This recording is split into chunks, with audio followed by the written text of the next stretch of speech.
আর আপনারা যদি আমায় বলেন কোনো রোগের ওষুধ নির্ণয় করতে, আমি পারবো না, এটা আমার কাজ নয়, আমি শিখিনি। হ্যাঁ, আমায় যদি বলেন জেনারেল মেডিসিনের ব্যাপারে, অম্বল হলে কি হয়, জ্বর হলে কি খেতে হয়, পেন কিলার কি খেতে হয়, বা লিভারের ওষুধ, ক্রিটিক্যাল নয়, এমনি জেনারেল সাধারণ, সেটা সবাই জানে, সব ছেলে মেয়েরাই জানে। একটা তো ফার্স্ট এড বক্স সবার বাড়িতেই থাকে, সেটা আলাদা। আমি এগুলো বলছি যেগুলো হচ্ছে সিরিয়াস কেস। সব কেসেই সিনিয়ররা সাথে থাকবেন, আর HOD সাথে থাকবেন, সিস্টার সাথে থাকবেন। এগুলোকে কিন্তু ভালো করে নজর রাখতে হবে, কারণ বাংলার বদনাম যখন একটা জায়গায় দাঁড়িয়ে বলতে হয় কেন্দ্রবিন্দুতে যে একটা মেডিকেল কলেজে তুলো ছাড়া কিছু পাওয়া যায় না, আমার জিজ্ঞেস করতে ইচ্ছে করে, আপনি কি জানেন কি পাওয়া যায় কি পাওয়া যায় না? সবকিছু পাওয়া যায় আমাদের হসপিটালগুলোতে। মেডিকেল কলেজগুলো ওয়েল ইকুইপড, এবং এরা বলতে পারেন অনেকগুলো বিশ্ব সেরা। সেটার অবনতি কেন হচ্ছে, এটার জন্য আমরা দায়ী নই, এক্সামিনেশন সিস্টেম দায়ী। এক্সামিনেশন আমরা করি না, এটার ব্যাপারে প্রিন্সিপাল, MSVP, HOD দের স্পেশাল কেয়ার নিতে হবে। আমি CS কে বলবো এ ব্যাপারে অলরেডি আমরা কতটা করতে পেরেছি। একটা ফরেন অর্গানাইজেশন, আপনারা শুনলে খুশি হবেন, কিভাবে এক্সামিনেশন সিস্টেমটাকে সঠিক ডাক্তার তৈরি করা যায়, সে ব্যাপারে কাজ করা যায়। আমি কিছুটা আপনাদের বলতে বলবো যতটুকু সাকসেসফুল হয়েছে, বলো তো। কিন্তু এগুলো তো টাইম লাগবে, আগে যারা হয়ে গেছে।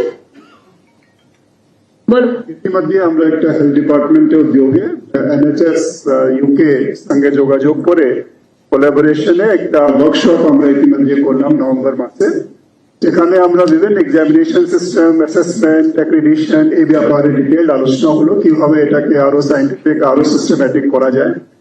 তার রিকমেন্ডেশন মাধ্যমে এবারে আমাদের কিছুটা ইমপ্লিমেন্টেশন, প্রাথমিকভাবে ইমপ্লিমেন্টেশনও হলো, যেটাতে আমাদের ইম্প্যাক্ট ভালো হয়েছে। এবং সব দিক থেকেই যেটা জানা গেল কি এক্সামিনেশন সিস্টেমের ইমপ্রুভমেন্ট আমরা আনতে পেরেছি। এই যোগাযোগ উইথ NHS আমাদের এখনো আছে, আমরা আরো ওদের সঙ্গে বিভিন্নভাবে আরো কোলাবোরেট করছি, যাতে ওদের যে বেস্ট প্র্যাকটিসেস UK তে আছে বা ওদের মাধ্যমে অল ওভার দ্য ওয়ার্ল্ড যে বেস্ট প্র্যাকটিসেস আছে, আমাদের মেডিকেল কাউন্সিল বা যে ওদের ফ্রেমওয়ার্কের মধ্যে যেটা ঠিক করা যায়, ফিট করা যায়, এরকম সাজেশন, এরকম গাইডেন্স আমরা ওদের কাছ থেকে নিচ্ছি। এটা আমাদের ধারাবাহিকভাবে চলছে, যাতে আমরা ইভলভিং প্রসেস হিসাবে এই ইমপ্রুভমেন্ট গুলো আমাদের সিস্টেমে ইন্ট্রোডিউস করতে পারি। Thank you. এটা আমরা চালিয়ে যাব, আমাদের চেষ্টা চালিয়ে যাব, যাতে আগামী দিন আমরা ভালো ডাক্তার উপহার দিতে পারি মানুষকে। আমি সবাইকে বলবো, মানুষকে ভয় পাওয়ার কোনো কারণ নেই, ঘাবড়াবার কারণ নেই। ঘটনা ঘটেছে যেটা মেডিকেল কলেজ, মিদনাপুর মেডিকেল কলেজে, খুবই মর্মান্তিক ঘটনা। এই ঘটনাকে আমরা সাপোর্ট করতে পারি না, এবং পরিবারটা একটা ছোট্ট শিশুদের মাকে হারিয়েছে, পরিবারটা তার স্ত্রীকে হারিয়েছে। খুবই সেন্টিমেন্টাল কেস। যদিও আমি মনে করি যে মৃত্যুর বিকল্প কোনো সান্ত্বনাতেই কাজে লাগে না, সাহায্যেও কাজে লাগে না, তবুও মৃত পরিবারকে আমরা 5 লাখ টাকা ও পরিবারকে দেওয়ার জন্য আমরা অনুরোধ করছি। এবং তার পরিবার থেকে যদি কেউ চাকরি করতে চায়, যেহেতু এটা আমাদের ডাক্তারদের নেগলিজেন্সির জন্য হয়েছে, সরকারি কেউ চাকরি করতে চায়, আমরা সেটাও করব। সেটা নিয়ে আমি CS কে বলবো, কথা বলে নিই। এই পর্যন্ত। এ ব্যাপারে আপনাদের কোনো কোশ্চেন থাকলে আপনারা করতেই পারেন। एक सवाल है, यहाँ तो सरकार ने एक्शन लिया है और डॉक्टर्स को सस्पेंड किया गया है, लेकिन अब इस इंसिडेंट के बाद बाकी जो गवर्नमेंट हॉस्पिटल्स हैं वहां पर कोई सर्वेलेंस किया जाएगा कि सीनियर डॉक्टर्स अपनी ड्यूटी 8 घंटे की कर रहे हैं कि नहीं, और अगर नहीं कर रहे हैं तो कोई एक मैकेनिज्म होगा जहां पर उनको जो है एक्शन लिया जाएगा उनके अगेंस्ट में? पहले तो हम अपील करते हैं, हम गाइडलाइंस बना दिया, health department will send the guidelines to all the hospitals. I think our seniors are very good, they will abide by the government decision, and if not, when there will be a action, there will be a reaction also. So there must be some other clauses also. What you ask for that reply? Madam আমার একটা question ছিল, সেটা হচ্ছে already তো CID তদন্ত করছে এবং গাফিলতির জন্য 12 জনকে সাসপেন্ডও করা হয়েছে, কিন্তু পার্টিকুলার কি সিআইডির তরফ থেকে কোনো রকম এফআইআর করা হবে যেহেতু গাফিলতির জন্য একজনের মৃত্যু হয়েছে?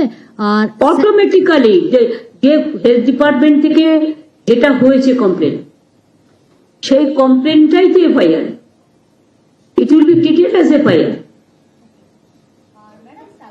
কোনো ভূমিকা পাওয়া গেছে ক্ষেত্রে, নাকি যেহেতু স্যালাইনে একটা কোয়েশ্চেন উঠেছে সেই কারণেই দ্বিতীয়বার টেস্টিং এর জন্য পাঠানো হবে? মানে এই আমি এই ব্যাপারটা, এটা সিএস বলুক বা নারায়ণ বলুক। ম্যাডাম, স্যালাইন যেহেতু আমাদের একটা স্ট্যান্ডার্ড প্রোটোকল আছে, যদি এরকম কিছু ঘটনা ঘটে সেই ব্যাচ গুলোকে আমরা আবার টেস্ট করি। তো আমি এটাই বলবো, এই batches whatever was use was properly tested repeatedly, তাহলে আমরা ওটাকে টেস্টিং এর জন্য নিয়েছি। পুরো ব্যবহার থেকে ওটাকে বাদ দিয়েছি। এটা খুবই অরকারি, যা যা মেডিসিন করা হয়েছিল পুরো ব্যাচকে আমরা বাদ দিয়েছি। যে স্যালাইন কোম্পানি থেকে কোনো আর আমরা জিনিস নিচ্ছি না, আর এটাকে আমরা আবার টেস্টিং করে দেখবো। Is a part of standard protocol, কিন্তু the medicine which were used were already tested. আপনারা একটা কথা বলুন তো, তাহলে একই স্যালাইন যদি অন্য জায়গাতেও থাকতো, সেখানে তো কোনো ঘটনা ঘটেনি, এখানে ঘটনাটা তো অন্যরকম হয়ে গেছে। গাফিলতি, যারা জানে না তারা গেছে সিজারিয়ান করতে, অ্যানেস্থেসিয়া দিয়ে দিয়েছে উল্টো পাল্টা।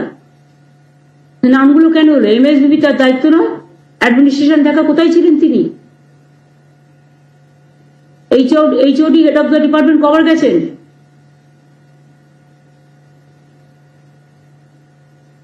আপনার বাড়িতেও বাবা মা যেই থাকুক তাকে নির্ভর করতে হয়। যেখানে বাবা মা থাকে না, স্বামী স্ত্রী যে কোনো একজন একজনের উপর নির্ভর করে চলে। এখানেও তো আমরা প্রিন্সিপাল, হেড অফ দ্য মানে এমএসবি এদের উপর নির্ভর করি, এইচওডিদের উপর নির্ভর করি। তাদের ভূমিকাটাও তো আছে। আপনারা কি মনে করেন না যে অ্যাকশন নেওয়া উচিত ছিল? আর যদি অ্যাকশন না নিতাম আপনারাই তো বলতেন, তাহলে অ্যাকশন কেন নেওয়া হলো না? তো গভর্নমেন্ট কোনটার মধ্যে যাবে? স্যান্ডউইচ হবে নাকি পরিষ্কার যেটা সেটাই গভর্নমেন্ট করবে? সঠিক তথ্য সামনে এনেছি আমরা আপনাদের কাছে, কোনোটাই লুকানো ছুপানো হয়নি, যা এক্স্যাক্টলি ঘটেছে। কেস আপনাদের ডিটেলস বলেছে, হেলথ সেক্রেটারি বলেছেন, তাদের রেকমেন্ডেশন অনুযায়ী যাদের সাসপেন্ড করা হয়েছে সেগুলো আমি আপনাদের কাছে পড়ে দিয়েছি নামগুলো। এবং সিআইডি ইনভেস্টিগেশন করেছে এবং তারা যা যা ক্রিমিনাল ব্যাপারে যা যা করার তারা করবে, ক্রাইম হিসেবে, নেগলিজেন্স হিসেবে। Negligence is also a crime. Madam একটা প্রশ্ন আছে, সেটা হচ্ছে যে আপনি এক্ষুনি বললেন যে এই সময় যখন ঘটনার সময় তার হসপিটালে থাকার কথা ছিল, তিনি বালিচকে অন্য জায়গায় গিয়ে সেই সময় তিনি অপারেশন করছিলেন। আবার আমরা দেখেছিলাম কিছুদিন আগে কর্মবিরতির সময়ও বেশ কিছু ডাক্তার তারা কর্মবিরতি বলছেন, কিন্তু তারা অন্য জায়গায় গিয়ে। আমি ওই কোশ্চেনটা এক্ষুনি, কর্মবিরতির ব্যাপারটা এক্ষুনি নিয়ে আসবো না, কারণ ওটা সেপারেটলি আমরা ডিল করব। এটা আলাদা ইস্যু, ওটা আলাদা ইস্যু। সব তথ্যই আমাদের কাছে আছে। দিদি, এটা অন্য প্রশ্ন করছি, অন্য ইস্যুর। সেটা হচ্ছে যে মোহন ভাগবত তিনি বলছেন যে 22শে জানুয়ারি তাকে স্বাধীনতা দিবস হিসাবে পালন করতে, 1947 যেটা হয়েছে সেটাকে নয়।